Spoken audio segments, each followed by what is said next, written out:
मित्रों, जैसे कि आपने अगले दो भाग में ये जाना कि राजा भोज को किस तरह से वो जादुई सिंहासन बत्तीसी हासिल होती है और उन्हें 32 पुतलियाँ सिंहासन पर बैठने से रोक देती हैं। तो जैसे आप तक अभी तक देखा 6 पुतलियाँ, जो 6 पुतलियाँ हैं उन्होंने राजा विक्रमादित्य के बारे में कि बताती हैं कि राजा विक्रमादित्य किस तरह के महाराजा थे, किस तरह से उनके अंदर दानवीरता थी, न्याय था। अब आगे 7वीं पुतली में जानेंगे। 7वीं पुतली क्या बताती है राजा विक्रमादित्य के बारे में, जिसे जानकर राजा भोज भी एक बहुत प्रसिद्ध राजा बने, बहुत न्यायप्रिय राजा बने। तो दोस्तों आगे कहानी में हम देखते हैं और सुनते हैं महाराजा महाप्रतापी महान्यायप्रिय, उनको क्या कहें, हमारे पास वर्ड ही नहीं है, कितने महान राजा थे राजा विक्रमादित्य। आज हम उनके गुणों को जानेंगे 7वीं पुतली कौमुदी के द्वारा। 7वीं पुतली कौमुदी बताएगी कि किस प्रकार के राजा थे। तो दोस्तों चलिए आप सब इस कहानी में खो जाएं। इससे पहले आप सबका हमारे इस कहानी के चैनल पर बहुत बहुत स्वागत व अभिनंदन है। आप लोगों का इतना सारा प्यार पाकर मेरे परिवार के खुशी का ठिकाना नहीं है। दोस्तों जिस तरह से मेरे और मेरे परिवार में खुशियां हैं, मैं वही भगवान से श्री रामचंद्र से हाथ जोड़कर निवेदन करता हूं कि आप लोगों के घर खुशियों से भरा रहे। और आप लोग जो ये महाराजा विक्रमादित्य की कहानी सुनते हैं, इस कहानी को सुन करके, उनकी दानवीरता को सुन करके, उनके गुण को सुन करके, उनके ज्ञान को सुन करके आप भी अपने पूरे परिवार को उसी तरह से ढाल दीजिए। हम तो उनकी पूरी जीवनी ही रट रहे हैं, उनका पूरा जीवन परिचय ही रट रहे हैं। हमें पता चल रहा है किस तरह के राजा थे, क्या था उनके अंदर। तो दोस्तों अपने परिवारों, अपने सगे संबंधियों जरूर सुनाइएगा, जिससे हर एक भारतवासी महाराजा विक्रमादित्य के गुणों का बखान करे, उन्हें सीखे, अच्छे से बढ़े। तो दोस्तों उम्मीद करते हैं कि कहानी को आप अच्छे से सुनेंगे और अपने हित मित्रों को ज़रूर शेयर करिए, उन तक भी ये कहानी पहुंचाइएगा। तो दोस्तों चलिए कहानी को शुरू करते हैं। इसके पहले कोई भी शुभ काम करने के पहले एक बार प्रेम से बोल दीजिए राधे राधे, जय श्री राम। दोस्तों चलिए कहानी को शुरू करते हैं। 7वीं पुतली कौमुदी ने क्या बता रही है महाराजा विक्रमादित्य के बारे में। एक दिन राजा विक्रमादित्य अपने शयन कक्ष में सो रहे थे। अचानक उनकी नींद करुण वंदन सुनकर टूट गई। उन्होंने ध्यान लगाकर सुना तो रोने की आवाज नदी की तरफ से आ रही थी और कोई स्त्री रोते जा रही थी। स्त्री की आवाज थी। उसे सुनकर अचंभित हो गए। विक्रम की समझ में नहीं आया कि कौन सा दुख उनके राज्य में किसी स्त्री को इतनी रात गए बिलख बिलख कर रोने को विवश कर रहा है।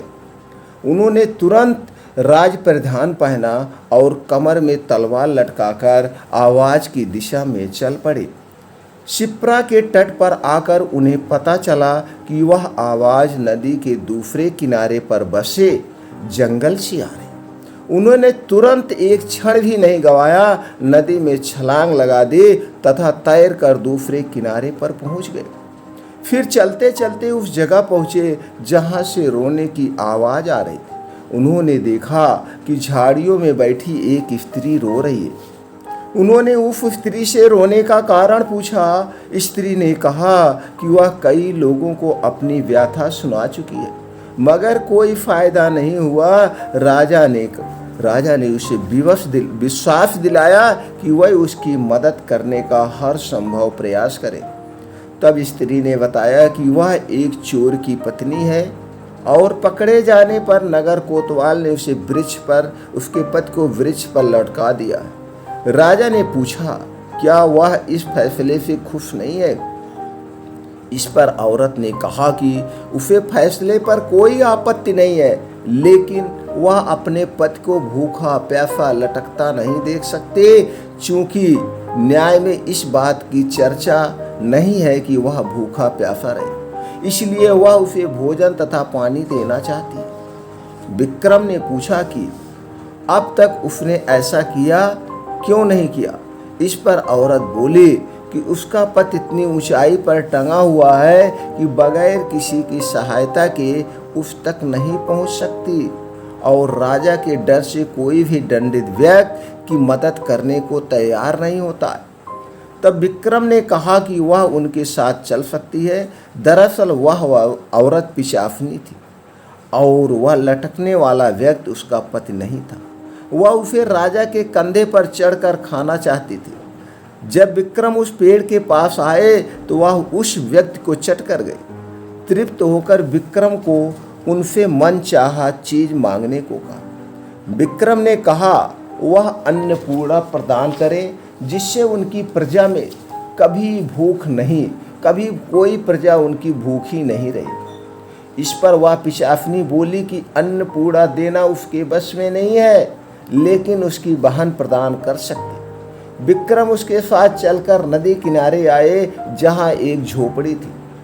पिशाचनी के आवाज देने पर उसकी बहन बाहर निकली। बहन को उसने राजा का परिचय दिया और कहा कि विक्रमादित्य अन्नपूर्णा के सच्चे अधिकारी हैं, अतः वह उन्हें अन्नपूर्णा प्रदान करे।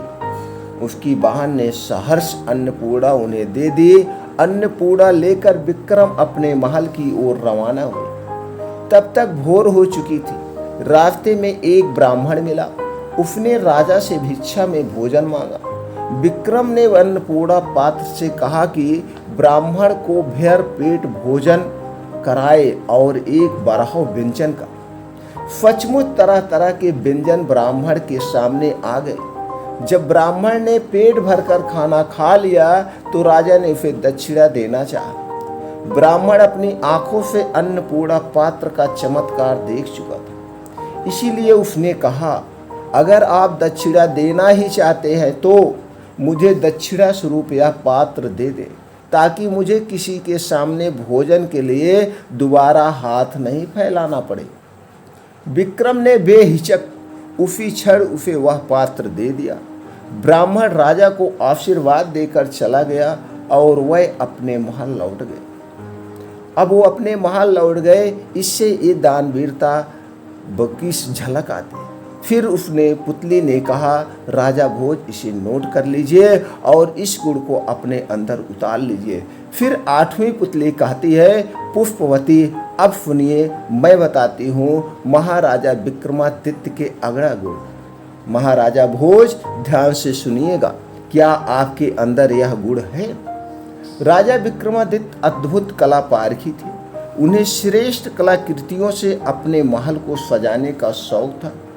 वह कलाकृतियों का मूल्य आंक कर बेचने वाले को मुंह मांगा दाम देते थे।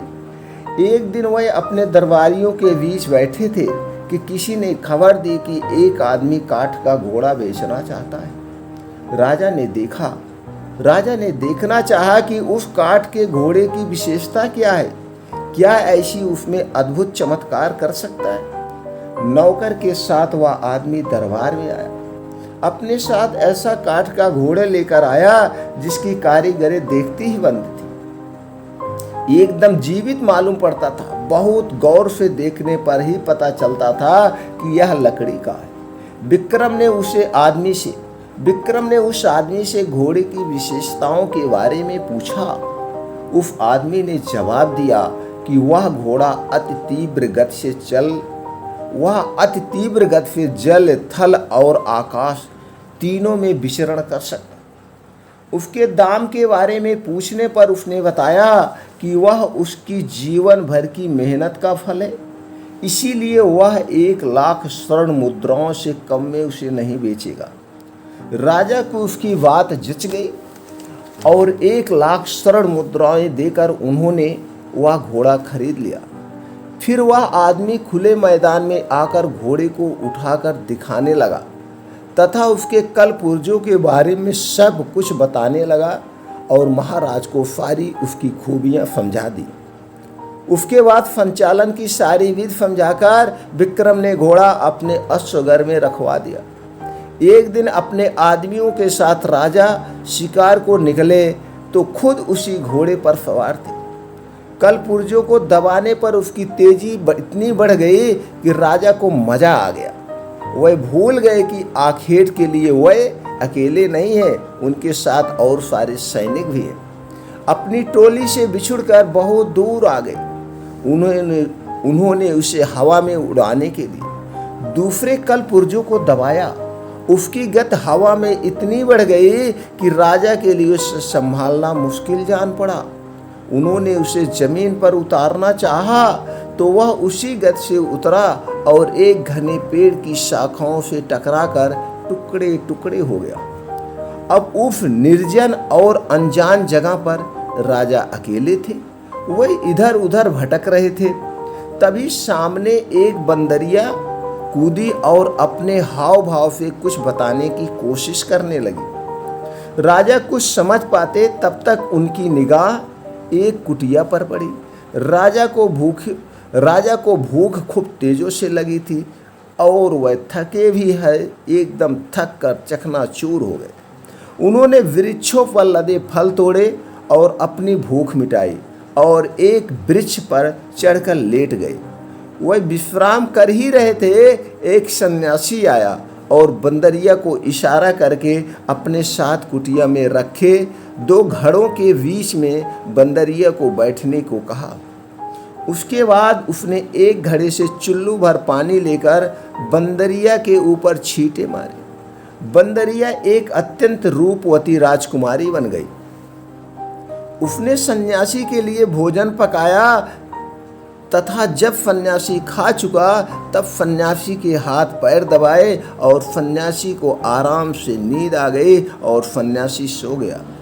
जब सुबह हुई तो सन्यासी ने दूसरे घड़े से चुल्लू भर पानी लेकर राजकुमारी पर छींटे मारे। राजकुमारी फिर से बंदरिया बन गई और उसे लेकर सन्यासी कुटिया के बाहर आया और उसे वन में स्वतंत्र विचरण करने के लिए छोड़कर वहीं से चला गया। उसके जाने के बाद बंदरिया को लेकर विक्रम कुटिया में आए और घड़े के पानी लेकर बंदरिया पर छींटे मार डाल दी। बंदरिया फिर से अत्यंत सुंदरी बन गई। राजकुमारी बनते ही उसने राजा को बताया कि वह कामदेव तथा एक अप्सरा की संतान है। एक बार मैंने शिकार खेलते हुए एक बाण मृग की ओर निशाना लगाकर छोड़ा। वह बाण मृग को नहीं लगकर एक साधु की बाह को भेद गया। दर्द से कराहते हुए उस साधु ने मुझे श्राप दिया कि जा बंदरिया बनकर मुझे साधु की सेवा करनी पड़ेगी। जब मैं रोई गिड़गिड़ाई कि यह सब अनजाने में हुआ है, जान के हमने नहीं किया, तो उसने पसीज कर श्राप से मुक्ति का रास्ता बताया। उसने कहा कि राजा विक्रमादित्य आकर तुम्हें श्राप से मुक्ति दिलाएंगे तथा तुम्हारा पत्नी के रूप में वर्ण करेंगे अगर वह साधु तुम्हें कोई चीज उपहार स्वरूप देगा।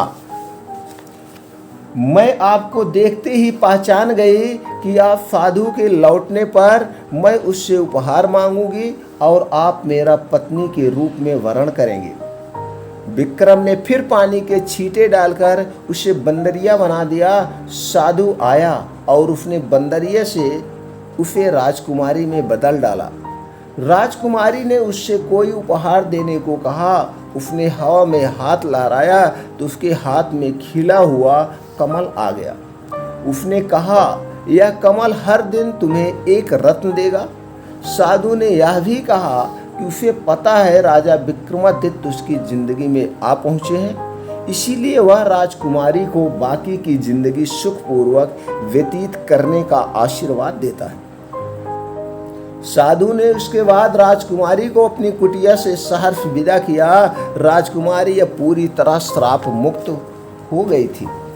विक्रम ने तब दोनों बेतालों का स्मरण किया जो उन दोनों को नगर की सीमा पर पहुंचाकर गायब हो गया। नगर में जब उन्होंने प्रवेश किया तो एक बच्चा कमल के पुष्प को प्राप्त करने को मचल उठा। विक्रम ने यह कमल का फूल बच्चे को तुरंत देकर संतुष्ट किया और कहा, हंसते हुए जाओ बेटा। फिर महल पहुंचकर राजकोष देखने लगे। कुछ दिनों बाद उनके पास एक गरीब आदमी को पकड़कर लाया गया। उसे बहुमूल्य रत्न बेचने के आरोप में बंदी बनाया गया था। राजा के पूछने पर उसने बताया कि उनके बच्चे को किसी ने एक खिला कमल दिया था। उसी कमल से ये रत्न उसे प्राप्त हुए। विक्रम ने सिपाहियों को बिना कारण किसी की ईमानदारी पर शक करने के लिए डांटा तथा वह सारे रत्न अच्छे मूल्य पर स्वयं खरीद लिया। वह आदमी राजा को दुआएं देता हुआ संतुष्ट होकर दरबार से विदा हो गया। फिर वह पुतली पूछती है, फिर 8वीं पुतली पूछती है, क्या राजा भोज आपके अंदर एक गुण है? अगर नहीं है तो अभी रुक जाइए और 9वीं पुतली की कुछ दानवीरता बताएगी महाराजा विक्रमादित्य की, उसको जानिए, उसके बाद ही आप सिंहासन पर बैठ सकते हैं। फिर 9वीं पुतली मधुमालती ने जो कथा सुनाई उससे विक्रमादित्य की प्रजा के हित में प्राणोत्सर्ग करने की भावना झलकती है। कथा इस प्रकार है दोस्तों, इस आगे को सुनते हैं। एक बार राजा विक्रमादित्य ने राज्य और प्रजा की सुख समृद्धि के लिए एक विशाल यज्ञ का आयोजन किए। कई दिनों तक यज्ञ चलता रहा। एक दिन राजा मंत्र पाठ कर रहे थे, तभी एक ऋषि वहां पधारे। राजा ने उन्हें देखा पर यज्ञ छोड़कर उठना असंभव था। उन्होंने मन ही मन ऋषि का अभिवादन किया तथा उन्हें प्रणाम किया। ऋषि ने भी राज्य का अभिप्राय समझकर उन्हें आशीर्वाद दिया। जब राजा यज्ञ से उठे तो उन्होंने ऋषि से आने का प्रायोजन पूछा। राजा को मालूम था कि नगर से बाहर कुछ ही दूर पर वन में ऋषि एक गुरुकुल चलाते हैं, जहां बच्चे विद्या प्राप्त किया करते हैं। ऋषि ने जवाब दिया कि यज्ञ के पुनीत अवसर पर वह राजा को कोई असुविधा नहीं देना चाहते थे अगर 8-12 साल तक के 6 बच्चों को जीवन का प्रश्न नहीं होता। राजा ने उनसे सब कुछ विस्तार से बताने को कहा। इस पर ऋषि ने बताया कि कुछ बच्चे आश्रम के लिए सूखी लकड़ियां बीनने वन में इधर उधर घूम रहे थे। तभी 2 राक्षस आए और उन्हें पकड़कर ऊंची पहाड़ी पर ले गए। ऋषि को जब वह उपस्थित नहीं मिले तो उनकी तलाश में वह वन में बेचैनी से भटकने लगे। तभी पहाड़ी के ऊपर से गर्जना जैसी आवाज सुनाई पड़ी, जो निश्चित ही उनमें से एक राक्षस की थी। राक्षस ने कहा कि उन बच्चों की जान के बदले उन्हें एक पुरुष की आवश्यकता है, जिसकी वह माँ काली के सामने बलि देना चाहते हैं और बलि दें। जब ऋषि ने बलि के हेतु अपने आप को उनके हवाले करना चाहा तो उन्होंने असहमति जताई। उन्होंने कहा कि ऋषि बूढ़े हैं और काली माँ ऐसे कमजोर बूढ़े की बलि से प्रसन्न नहीं होगी। काली माँ की बलि के लिए अत्यंत स्वस्थ क्षत्रिय की आवश्यकता है। राक्षसों ने कहा कि अगर कोई छल या बल से उन बच्चों को स्वतंत्र कराने की चेष्टा करेगा तो उन बच्चों को पहाड़ी से लुढ़काकर मार दिया जाएगा। राजा विक्रमादित्य से ऋषि की परेशानी नहीं देखी जा रही थी। वह तुरंत तैयार हुए और ऋषि से बोले, आप मुझे उस पहाड़ी तक ले चलें, मैं अपने आप को काली के सम्मुख बलि के लिए प्रस्तुत करूंगा। मैं स्वस्थ हूँ और क्षत्रिय भी हूँ, राक्षसों को कोई आपत्ति नहीं होगी। ऋषि ने सुना तो हतप्रभ रह गए। उन्होंने लाख मनाना चाहा, पर विक्रम ने अपना फैसला नहीं बदला। उन्होंने कहा, अगर राजा के जीवित रहते उनके राज्य की प्रजा पर कोई विपत्ति आती है तो राजा को अपने प्राण देकर भी उस विपत्ति को दूर करना चाहिए। राजा ऋषि को साथ लेकर उस पहाड़ी तक पहुंचे। पहाड़ी के नीचे उन्होंने अपना घोड़ा छोड़ दिया तथा पैदल ही पहाड़ पर चढ़ने लगे। पहाड़ी वाला रास्ता बहुत ही कठिन था, पर उन्होंने कठिनाई की परवाह नहीं की। वह चलते चलते चलते चलते पहाड़ की चोटी पर पहुंचे। उनके पहुंचते ही एक राक्षस बोला कि वह उन्हें पहचानता है और पूछने लगा कि उन्हें बच्चों की रिहाई की शर्त मालूम है क्या? मालूम है कि नहीं? अगर नहीं मालूम है पहले आप उस ऋषि से शर्त जान लीजिए। उन्होंने कहा कि वह सब कुछ जानने के बाद ही यहाँ आए हैं तथा उन्होंने राक्षसों से बच्चों को छोड़ देने को कहा। एक राक्षस बच्चों को अपनी बाहों में लेकर उड़ा और नीचे उन्हें सुरक्षित पहुंचाने आया। दूसरा राक्षस उन्हें लेकर उस जगह आया जहां मां काली की प्रतिमा थी और बलि देवी बनी हुई थी। विक्रमादित्य ने बल वेदी पर अपना सर बलि हेतु झुका दिया। वह जरा भी विचलित नहीं हुए। उन्होंने मन ही मन अंतिम बार समझकर भगवान का स्मरण किया और वह राक्षस खड़क लेकर उनका सर धड़ से अलग करने को तैयार हुआ। अचानक उस राक्षस ने खड़क फेंक दिया और विक्रम को गले लगा लिया। वह जगह एकाएक अद्भुत रोशनी तथा खुशबू से भर गई। विक्रम ने देखा कि दोनों राक्षसों की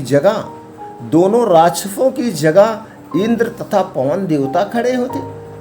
उन दोनों ने उनकी परीक्षा लेने के लिए यह सब कुछ किया था। वह देखना चाहते थे कि विक्रम सिर्फ सांसारिक चीजों का दान ही कर सकता है या प्राणोत्सर्ग करने की भी क्षमता रखता है। उन्होंने राजा से कहा कि उन्हें यज्ञ करता देख ही उनके मन में इस परीक्षा का भाव जन्मा था। उन्होंने विक्रम को तेजस्वी होने का आशीर्वाद दिया तथा कहा कि उनकी कीर्ति चारों ओर फैलेगी। तो नौवीं पुतली कहती है, राजा भोज, क्या आपके अंदर ये प्राणोत्सर्ग की भावना है? क्या आपके अंदर यह गुण है? अगर नहीं है तो इस गुण को सबसे पहले अपने अंदर लाओ। फिर उसके बाद वहां से बोलना शुरू करती है। 10वीं पुतली प्रभावती ने जो कथा सुनाई वह इस प्रकार है। वह कहती है, महाराजा भोज, क्या आपके अंदर ये गुण है? अगर ये गुण नहीं है तो ये गुण पहले सीखिए, तब सिंहासन की तरफ आइए। एक बार राजा विक्रमादित्य शिकार खेलते खेलते अपने सैनिकों की टोली से काफी आगे निकलकर जंगल में भटक गए। उन्होंने इधर उधर काफी खोजा पर उनके सैनिक उन्हें नजर नहीं आए।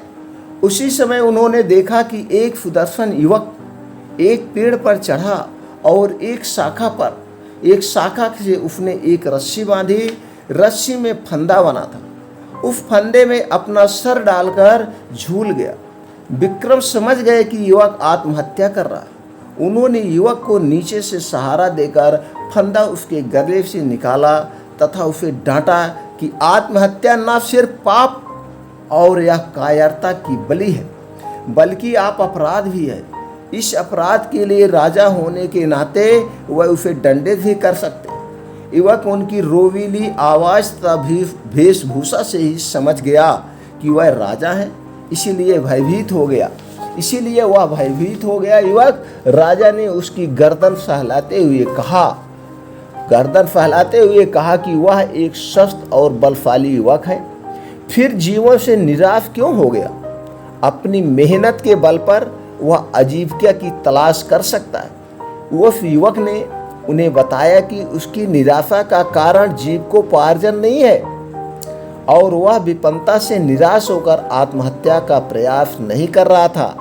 राजा ने जानना चाहा कि कौन सी ऐसी व्यवस्था है जो उसे आत्महत्या करने के लिए प्रेरित कर रही है। उसने जो बताया वह इस प्रकार है। उसने कहा कि वह कलिंग का रहने वाला है तथा उसका नाम वसु है। एक दिन वह जंगल से गुजर रहा था कि उसकी नज़र एक अत्यंत सुंदर लड़की पर पड़ी।